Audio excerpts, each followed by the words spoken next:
Bismillahirrahmanirrahim. Assalamualaikum warahmatullahi wabarakatuh. Alhamdulillahirabbil alamin wa bihi nasta'inu ala umurid dunya waddin. Wassalatu wassalamu ala asyrafil anbiya'i wal mursalin nabiyyina Muhammad sallallahu alaihi wasallam wa ala alihi wa ashabihi wa man tabi'ahum bi ihsanin ila yaumiddin. Amma ba'd. Kami di sini dari kelompok 4 yang beranggotakan saya sendiri dan juga teman saya Dinda Khairun Nisa akan mempresentasikan makalah kami yang berkaitan dengan Ali bin Abi Thalib. Untuk mempersingkat waktu, langsung saja kita menuju ke pembahasan yang pertama. Pembahasan yang pertama berkaitan dengan pengangkatan Ali bin Abi Thalib. Pengangkatan Ali sebagai khalifah tidak seperti pengangkatan khalifah yang lain. Misalkan Abu Bakar diangkat dengan peristiwa di Saqifah Bani Sa'idah. Umar diangkat dengan wasiat Abu Bakar. Dan Utsman diangkat dengan hasil syura seperti yang diperintahkan oleh Umar. Akan tetapi pengangkatan Ali sebagai khalifah berbeda. Pengangkatan Ali bin Abi Thalib sebagai khalifah dilakukan melalui suara mayoritas kaum muslimin, yang mana pada saat itu sedang terjadi kekacauan dan pemberontakan, sehingga para sahabat mendesak Ali bin Abi Thalib agar ia menyelesaikan kemelut yang sedang menimpa mereka. Dan pada akhirnya beliau menerima tampuk kepemimpinan, walaupun beliau tidak pernah bernafsu untuk memegangnya. Pembaiatan Ali bin Abi Thalib terjadi pada hari Jumat 13 Dzulhijjah 35 Hijriah. Dan ketika kita membicarakan sosok Ali bin Abi Thalib radhiyallahu anhu, kita akan menemukan kepribadian yang mengagumkan dan juga menyenangkan, yang layak dijadikan sebagai suri tauladan bagi kaum muslimin secara estafeta. Di antaranya yang pertama adalah kepahlawanannya di medan jihad. Sejak muda, Ali bin Abi Thalib adalah seorang yang merindukan mati syahid, laksana seseorang yang haus merindukan air yang segar. Kemudian yang kedua adalah kezuhudannya. Ali bin Abi Thalib tak sedikit pun terpesona atau terlena dengan kehidupan dunia. Ia tahu betul hakikat kehidupan yang sebenarnya. Bahkan Ali bin Abi Thalib dalam kekhilafahan itu tidaklah menambah kemuliaannya. Justru beliaulah yang memperindah kekhalifahan dengan keadilannya, zuhudnya, dan ilmunya. Hal ini sebagaimana yang diungkapkan Imam Ahmad bin Hambal, sesungguhnya kekhalifahan tidaklah menghiasi Ali, justru beliaulah yang menghiasi kekhalifahan tersebut. Kemudian kepribadian yang ketiga adalah ketawaduannya. Ali bin Abi Thalib adalah orang yang sangat tawadu atau rendah hati. Ia pernah berpakaian yang robek dan kasar, padahal ketika itu ia adalah Amirul Mukminin. Bukannya karena tidak mampu membeli yang bagus, akan tetapi ia memaksa diri untuk mendidik jiwanya dan merefleksi hatinya agar lebih dekat dan khusyuk kepada Allah.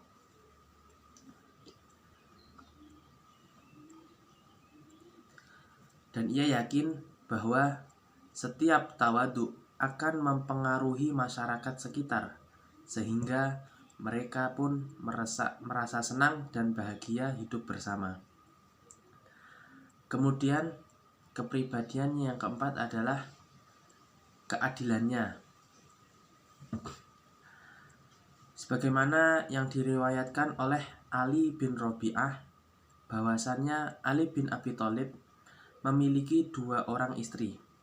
Ketika ia membelikan salah satu istrinya daging seharga setengah dirham, maka keesokan harinya ia pun akan membelikan istrinya yang lain daging setengah dirham pula. Kemudian yang kelima, kebijakannya.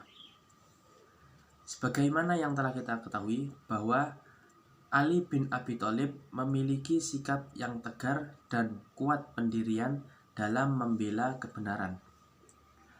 Setelah dibaiat sebagai khalifah, ia cepat mengambil tindakan dengan segera mengambil perintah yang menunjukkan ketegasan sikapnya.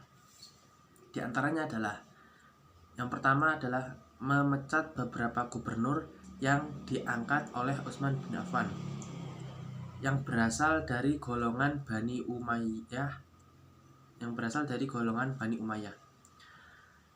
karena menurut Ali bin Abi Thalib mereka adalah penyebab terjadinya fitnah dan kerusuhan. Kemudian yang kedua adalah mengembalikan tanah-tanah dan hibah dalam jumlah yang sangat besar kepada para pemilik tanah sebelumnya.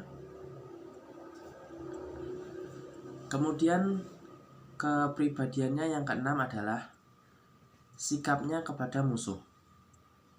Akhlak mulia Ali bin Abi Thalib sangat luas, bahkan mencakup orang yang sangat memusuhinya, bahkan yang membahayakannya sekalipun, seperti Abdurrahman bin Muljam yang telah menikamnya. Amirul Mukminin Ali bin Abi Thalib telah memerintahkan kepada anaknya untuk berbuat baik kepadanya dengan memberikan makanan dan minuman yang baik serta tidak memutilasi mayatnya jika dibunuh. Sekian dari saya. Apabila ada kekurangannya saya mohon maaf. Dan poin selanjutnya akan dilanjutkan oleh teman saya. Yang kedua yaitu sistem pemerintahan Ali bin Abi Thalib. Pemilihan beliau sebagai khalifah menggantikan Utsman yang wafat pada tahun 35 Hijriah melalui cara yang berbeda dari pemilihan khalifah sebelumnya. Selama masa pemerintahannya yang kurang dari 5 tahun, beliau menghadapi berbagai pergolakan. Tidak ada masa sedikit pun dalam pemerintahannya yang dapat dikatakan stabil.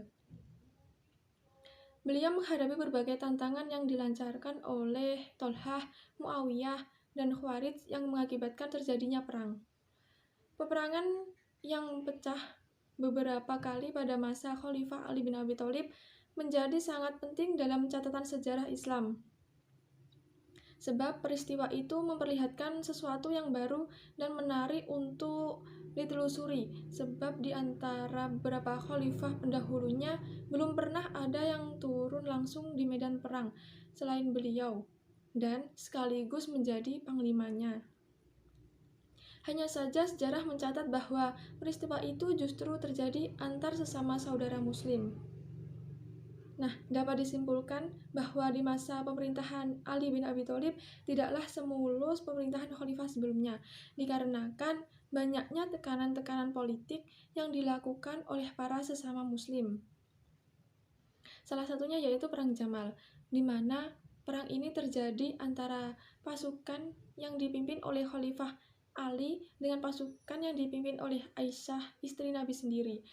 Dan perang antara pasukan Ali dengan pasukan Muawiyah, perang ini disebut juga dengan Perang Siffin, yang diakhiri dengan perjanjian antara Muawiyah dengan Ali yang dibalut oleh politik pemerintahan Muawiyah.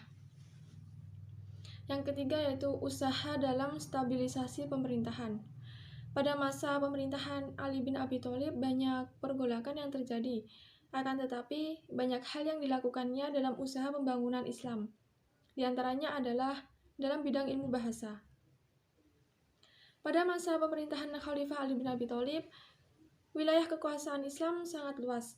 Akibat wilayah kekuasaan Islam dan banyaknya masyarakat yang bukan berasal dari kalangan masyarakat Arab memeluk Islam, maka banyak ditemukan kesalahan dalam membaca teks Al-Quran atau hadis sebagai sumber hukum Islam. Oleh karena itu, Khalifah memerintahkan Abu al-Aswad ad-Duwali agar mengarang pokok-pokok ilmu nahwu atau qawaid nahwiyah. Dalam bidang pembangunan pada masa pemerintahan Khalifah Ali bin Abi Thalib, terdapat usaha positif yang dilaksanakannya, terutama dalam masalah tata kota. Salah satu kota yang dibangun adalah kota Kufah. Semula pembangunan kota Kufah ini bertujuan politis, yaitu untuk dijadikan sebagai basis pertahanan kekuatan Ali bin Abi Thalib dari berbagai rongrongan para pembangkang. Akan tetapi, lama-kelamaan kota tersebut berkembang menjadi sebuah kota yang sangat ramai dikunjungi.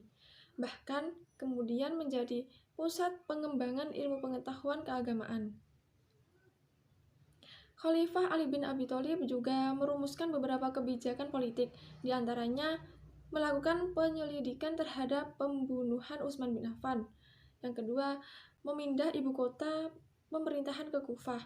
Yang ketiga, mengganti seluruh amir yang diangkat oleh Utsman bin Affan. Yang keempat, mengambil kembali tanah-tanah yang dibagikan Utsman kepada keluarganya.